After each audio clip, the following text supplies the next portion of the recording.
So we have Raman Malik of the BJP with us. Mr. Malik, you heard Rahul Gandhi there. He is not ready to give up. He continues to say that this is dictatorship. This is not democracy. Democracy is in danger. He will continue to raise issues that had been ignored within parliament. So Rahul Gandhi clearly upping the ante against the government. Sorry, if you could repeat your question. Mr. Malik, I was saying the Rahul Gandhi, you must have heard Rahul Gandhi, he has upped the ante against the government.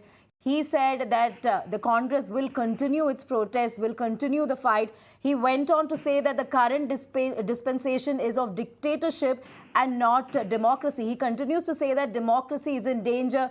No real issues are being raised by the present government, and when the opposition tries to raise these issues within parliament, they are not allowed to do so and they get arrested.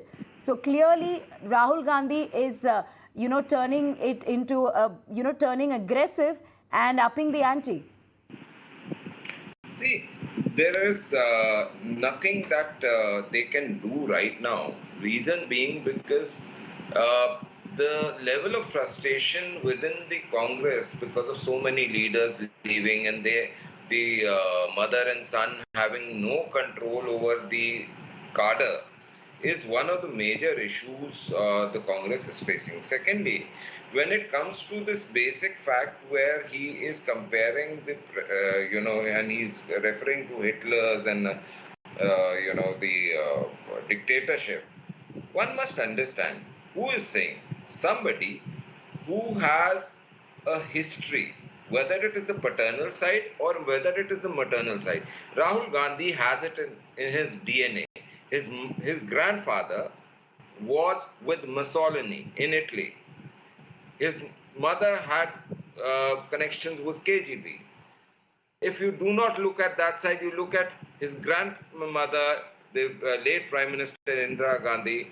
She did so many things, especially the emergencies. Nobody can forget that. Also, one must also not forget this, that over the period of time, they have a dictatorship in the Congress itself, the one family rule.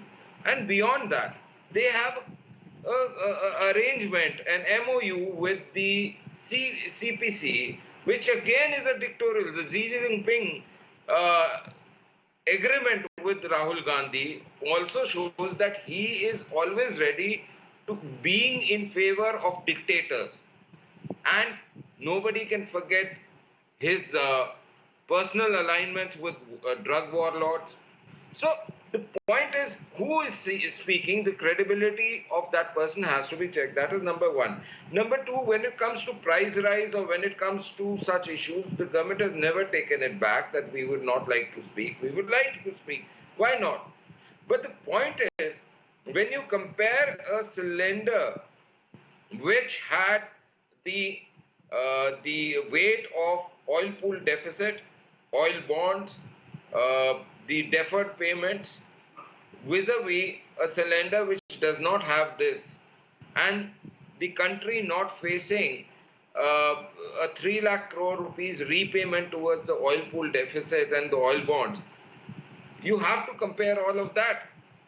And Mr. Gandhi is not ready to accept that there was a lockdown, which the lockdown in the entire world halted every business. The economy of the world is much bigger than Rahul Gandhi's total imagination. And he has to understand when the lockdown happens and it restarts, the entire demographics of the economy changes. And with that change, things go up and down. And he has to compare those situations, sitting in those situations, he has to compare where your country is.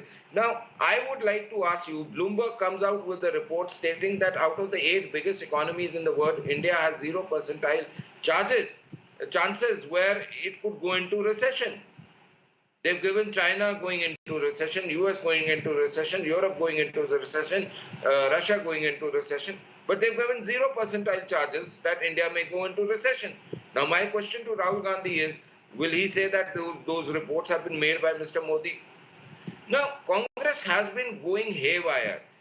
We as an opposition worked very well, and that is why the country thought that yes, these are the right people to give the charge to manage affairs and serve the people. Congress as a dispensation, Congress as a party, Congress as a group has failed as a group of people who are governing India. They have failed as an opposition. So the point is that two zeros will be always zero.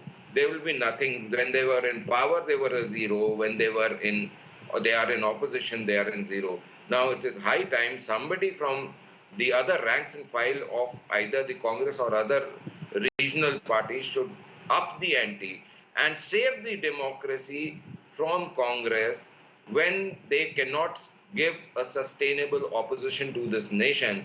They have no right to even be in the opposition. They must retract from being in that position, and somebody else who has the mettle to come forward and take the charge of being the principal opposition, looking after the national interest, and giving sustainable goals, giving sustainable opposition to the present dispensation must come into power, because monochromatic society cannot work. It has to have multiple color. So Malik, thank you for all your views.